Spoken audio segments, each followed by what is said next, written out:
Hey guys, welcome back to another video. Today we got a beautiful Paleozoic Frog deck for you. This deck is really nice and shiny. I really like it. I just finished this deck yesterday, being able to go to the being able to go to a bigger card shop yesterday, so I could pick up the rest of the holos I needed to finish out the deck. So first, we're gonna get straight into the deck. We run first 3 copies of Swap Frog. This card is, of course, the main engine of the deck, being able to just ditch waters to continue your plays into totally awesome. Then we're running 3 copies of Dupe Frog. He is the nicest one. He is the good boy. Look at that nice little question mark on the top of his head. This is my favorite, by the way. But he's really good. The Dupe block's really strong in some matchups, and being able to just set him with some back row is not a bad first turn play. Then we're running 2 copies of Ronin Totem. Ronin Totem's really good. You don't really want to run 3 because you don't want to draw him in multiples. If you draw him in 1, it's okay if you have a Swap Frog, or you can just set it and pretend it's a Dupe Frog. It's pretty nice. And then I run 1 more Frog. I run the Flip Flop Frog. Now, this card's insanely good. If you don't believe me, try it out. This card's so good. It's non-targeting bouncing when it's flip summoned. Or not flip summoned, just flipped. And it can just set itself whenever. So it's really good. Ronin Totem is also a frog on field. He's a Death Frog. So he counts for this. That's really cool.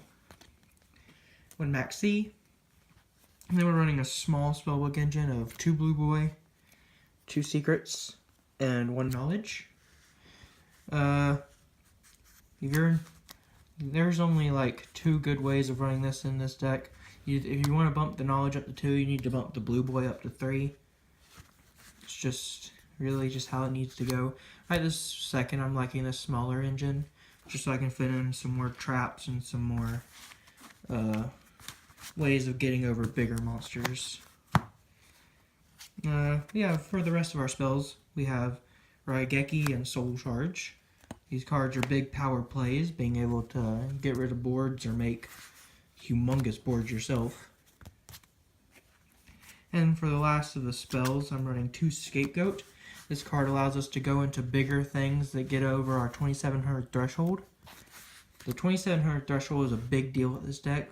Not being able to get over anything like Masterpiece and all that, where this card just makes bigger monsters to where if you really have to, you can get over some stuff. This deck just has a really hard time getting over Masterpiece. 3 copies of Dynamiscus. This is the best one by far. It's just a Karma Cut, and banishing stuff is really good, especially in the Pendulum matchup. Being able to banish their Purple Poison Magician or their Time Pendulum Graph. It's really good. 2 Oinoides. It is searchable, kind of. I never ever search this, but it's pretty good. Just being able to pop face downs. It's not as relevant as it used to be. It's really good. I usually mostly just do this so I go first. It's really good for popping field spells. Then 2 Canadia. This card's an out to cards, and it's just rather good. If Book of Moon was at more than 1, I'd play more. I'd play in other decks, so I don't see why I wouldn't play this. 3 copies of Storming Mirror Force. It's just the best Mirror Force in this deck.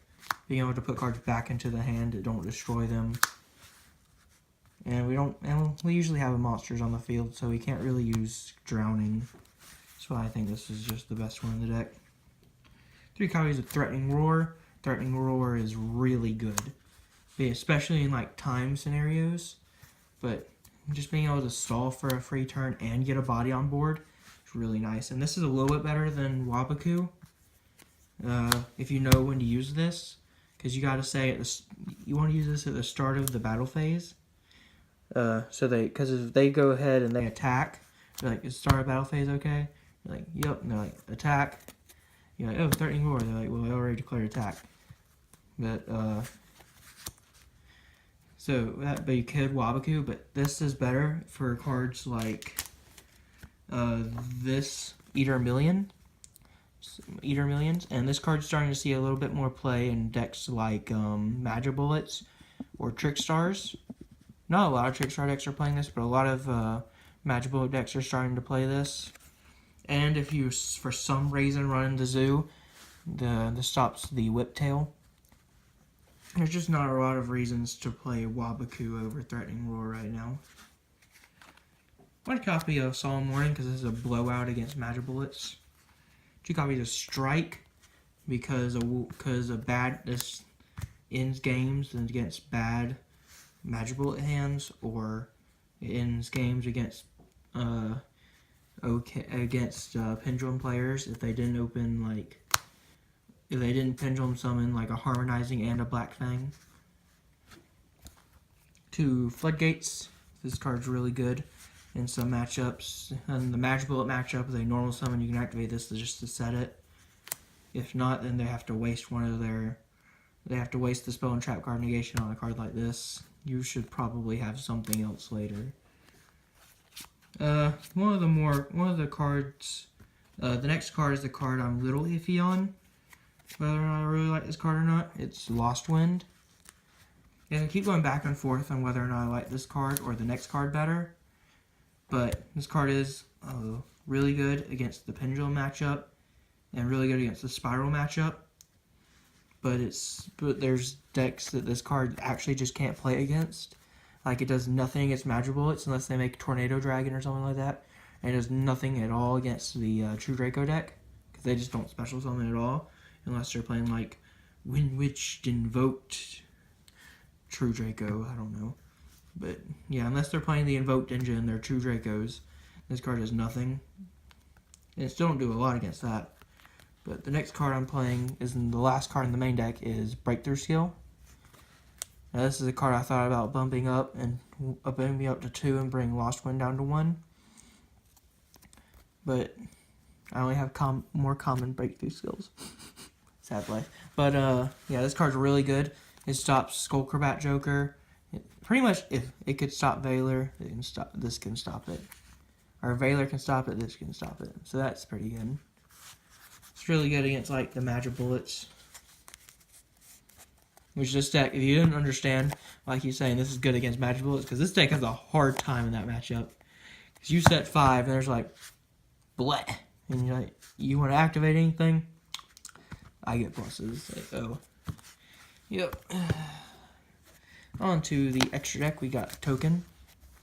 We have 3 copies of Totally Awesome. The main reason anyone wants to play this deck, because the name of this card is just, I mean, look at this beautiful name.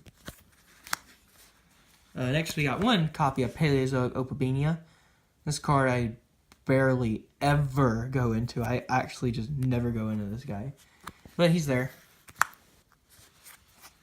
1 Anomalocaris. In a 8-round tournament, I'm sure I'd probably go into this maybe twice. I'd probably go into this maybe twice. But these just don't usually come up. But when they do come up, you're glad they're here. And that's all the Exceeds. No Sky Cavalry, Centuria, no Phantom Knight Sky. I might try and fit the Phantom Knight Sky in here, but we play other cards that make for our scapegoats. Because we are running 2 Mistar Boy. The second one comes up a good amount, enough to warrant playing the second one. 3 copies of Link Spider to make sure both of our scapegoats are live. Because you're going to use 2 off the first scapegoat, and you're going to use 1 off the second scapegoat. 2 Proxy Dragon, 1's for the scapegoat and 1's just to have. In the extra deck, 1 Decode Talker. This is mostly for my locals, because everyone's done figured out they make a Grand Pulse, and they put that Grand Pulse in defense mode. I don't have a lot of outs. Now I have an out. Get on my level. They never. They're like, yes, Grand Pulse in defense mode in my Trickstar deck. Huh. For the longest time I had no outs. Now I have Decode Talker. Now if you don't understand, I just put this here. And then Revive Ronin Totems here. So we always have enough Ronin Totems, and we always have enough frogs for our Ronin Totems. Then the last two link cards are 2 link 4s. We have one Borolo Dragon. This card's godly. It's the whole reason I'm playing Scapegoat is for cards like this. Making this card wins you games. This card is really hard to out for some decks. It's the only, like, this number right here, 3,000, is the only reason Blue Eyes was ever somewhat relevant. And now it has an effect. Bam, bam, it just takes. It can make something lose 500. It's amazing. And then one Firewall. This card's okay. Because the extent of Firewall in this deck is your hand, the normal extent is this. The wow, my hand was godly is this. I mean, it's just not that. It's okay. It's okay.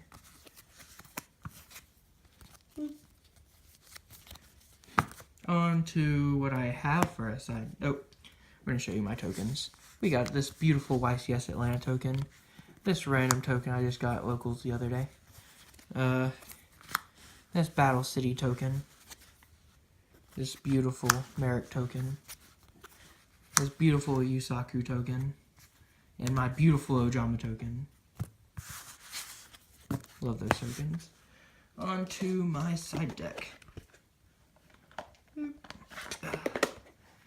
My side, and of course, being that we aren't having a bunch of regionals around my area right this second, my side deck's a lot for my locals.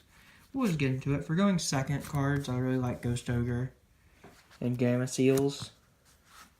Need to get these in supers. They're a little bit too expensive for me right this second. Thinking about this, I'm siding Quakings. I usually take out Stormings and put in Quakings if it's better in the matchup for like Magibullets and stuff. I think Quaking's a little bit better. 3 Unending Nightmares. I really like this card in the Pendulum matchup. Same thing with the Third Strike, the Dimensional Barriers, and the Heavy Storm Duster. And then for my last card in the side deck, I'm siding the last Canadia. I also like this in Magibullets. There's just enough dead cards you can take out. So that's the deck. Hope you all enjoyed. If you'd like a test hand video, like we could do that. We're gonna get some duels out. We just need to meet up. We're out of town. Well, he's out of town with family. He left today. We've been trying to get some videos done, but it's really hard because we're both in college and we both have classes at different times. So yeah, if you like this video, please leave a like, subscribe, comment down below on what you want to see. We'll try and make it happen. If you want to see some random people's our locals decks, that's fine. We should be getting some more content ready. And bye.